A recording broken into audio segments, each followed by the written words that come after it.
Welcome back, everyone, to today's Explainer. Look, we're diving into a case study today that is, well, it's going to absolutely chill you right to the bone. We are breaking down the anatomy of a vengeful spirit. Now, we all know those standard ghost stories, right? The ones that rely on random jump scares or vague bumps in the night. But what we're looking at today? Oh, it's something entirely different.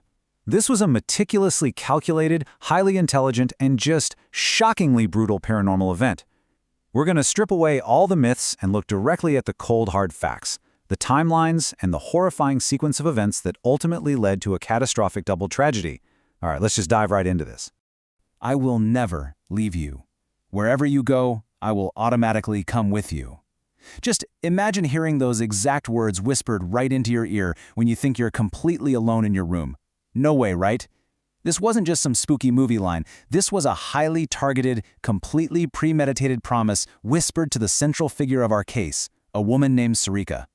It's the kind of threat that instantly tells us, hey, we are not dealing with a confused, wandering soul here. We're dealing with an entity that has a definitive plan. And to really understand this plan, we have to look at exactly where it all started. So, the catalyst for this whole nightmare was a horrific accident on a really busy city road. Sarika, who actually had a background in nursing, had just finished up her shift when she stumbled onto this incredibly gruesome scene. A man named Naaman had been severely injured in a crash. His chest was literally impaled by a motorcycle handle.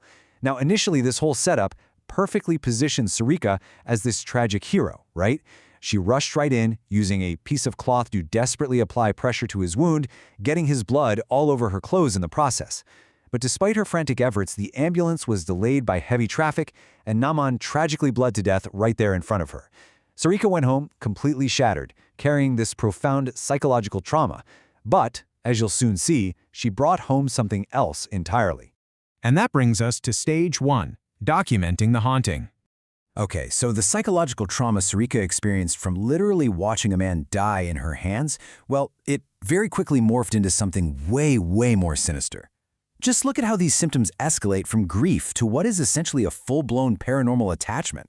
Step 1 starts out almost looking like a severe medical issue. We're talking debilitating headaches, a body so heavy she can barely even stand up, and these inexplicable freezing drops in room temperature. But then we hit step 2, and this is where the supernatural breakdown becomes basically undeniable. Her mother starts finding her just staring at blank walls, wearing this unnatural, terrifying smile. And Sarika starts seeing this tall, dark shadow looming over her bed at night. Then, by step 3, the possession is total. Her eyes roll back completely white, this guttural demonic voice emerges, and she exhibits superhuman grip strength. Actually, it got so bad that during a visit from her fiancé, Rohan, she aggressively attacked him. She gripped his neck so insanely tight he was forced to physically shove her away just to breathe, which actually resulted in her falling and cracking her head open. And honestly, this part brilliantly illustrates just how intelligent this entity was. It wasn't just blindly angry, it was wildly strategic. Notice the specific countermeasures it took. Sarika's family was obviously desperate, right?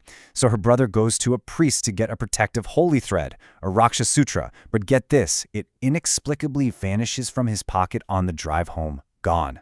The very next morning, the local priest who was scheduled to come and cleanse the house suffers sudden total paralysis, zero medical explanation. And if that wasn't enough, right before her wedding, when her mother gave her an iron nail for spiritual protection, Sarika, or, rather the entity controlling her, deliberately kicked it right under the bed. It anticipated and neutralized literally every single spiritual intervention the family threw at it. So, with all protections stripped away, we enter stage 2, the cursed wedding. Absolutely terrified by Sarika's rapidly deteriorating condition, the families made a monumental error. They decided to rush the wedding to Rohan, thinking a change of environment would somehow fix her. But here's the catch. To follow her, the spirit actually needed a physical anchor.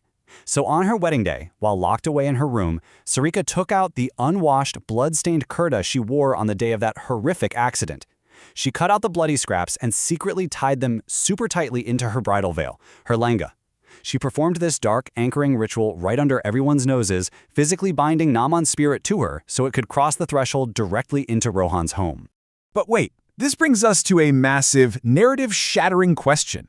Why on earth was the spirit specifically targeting Rohan? Up until this exact point, we've basically assumed Naaman's just this angry, confused ghost attaching himself to the poor woman who tried to save his life. So why attack the fiancé? Why anchor into his specific house? To answer this, we have to completely recontextualize this entire haunting.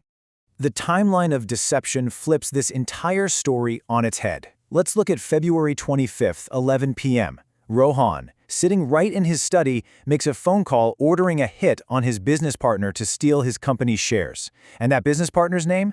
Naman. Fast forward to February 26th, 7 p.m.